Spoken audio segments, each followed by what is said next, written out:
On July 20th, 1944, a single briefcase carried enough explosive power to change the entire course of World War II. Inside it was a bomb, placed by a German officer who had seen the war up close and who believed that Hitler had to die. This was not fiction, it was real, it was desperate, and it almost worked. But history didn't turn that day because of a few minutes, a few mistakes, and one small shift of a briefcase under a heavy wooden table. By the summer of 1944, Nazi Germany was cracking from every side. In the east, the Soviet army was breaking through German defenses.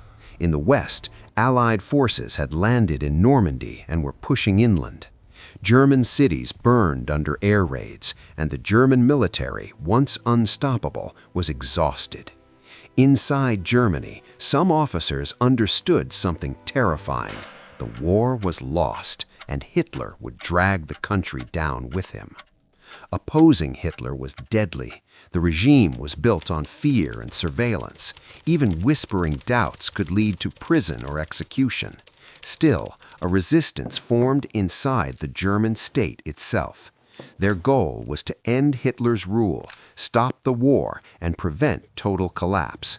Their plan would be called Operation Valkyrie. Operation Valkyrie was originally a real emergency plan.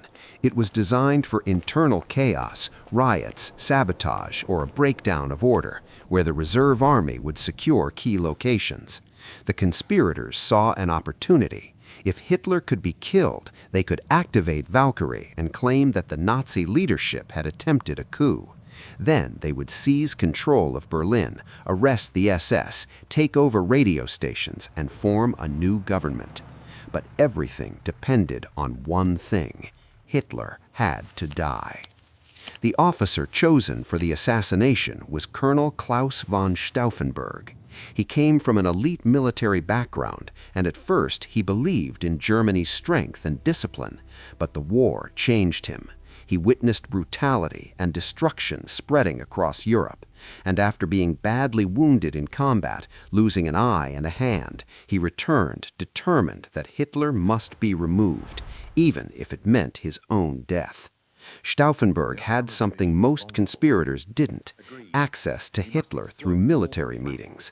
So they gave him the bomb and asked him to walk into the most guarded place in Germany.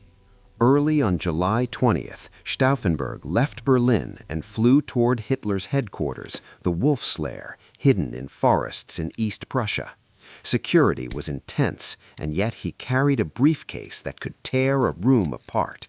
The plan was fragile. He needed to arm the bomb, place it close to Hitler, escape, and then signal Berlin to begin Valkyrie. Even arming the device was difficult because he had only one good hand. Every second mattered.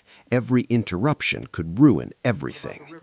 The meeting that day was moved from a bunker to a lighter conference room with open windows because of the heat. That single change would matter. Hitler stood near the map table as officers spoke in calm voices about a war that was anything but calm. Stauffenberg excused himself, prepared the explosive in a side room, and returned. He planned to arm 2 charges, but time crushed the plan, and he managed to arm only 1.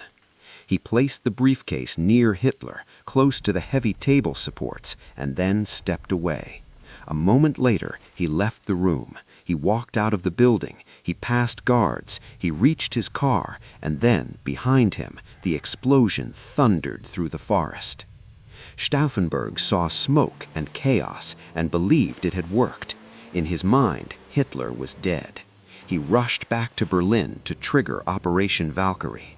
But in Berlin, the conspirators hesitated. They needed confirmation. Communications were confused and unreliable, and nobody could see what had happened inside the Wolfslair. Minutes passed, then an hour. Finally, orders began to move. Reserve army units started securing key buildings. Some arrests began. For a moment, it looked like the regime in Berlin could be taken. Then the truth arrived like a knife. Hitler was not dead. The blast killed and wounded others, but Hitler survived, shaken and injured, yet alive. The open windows allowed the pressure to escape. The bomb was only one charge, not two, and most fatefully, someone had moved the briefcase behind a thick wooden table leg. That barrier absorbed much of the explosion. Soon, Hitler was on the phone, calling key leaders, and the radio began to broadcast the message that destroyed the coup. Hitler was alive. Operation Valkyrie began to collapse immediately. Officers who had been uncertain now turned away. Units froze or switched sides. The conspirators in Berlin realized they were running out of time. At the Bendler block in Berlin, the plotters tried to control the coup as the atmosphere shifted from hope to dread. Phones rang non-stop. Messages contradicted each other. Orders were issued, then revoked. Stauffenberg arrived insisting the mission had succeeded, but witnesses were now reporting the opposite.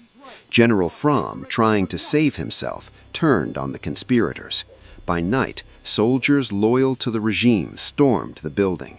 The coup ended in confusion and betrayal. Stauffenberg and several others were arrested, and before the night ended, they were executed. Operation Valkyrie failed, and the aftermath was brutal. Hitler unleashed a wave of revenge. Thousands were arrested, and many were executed.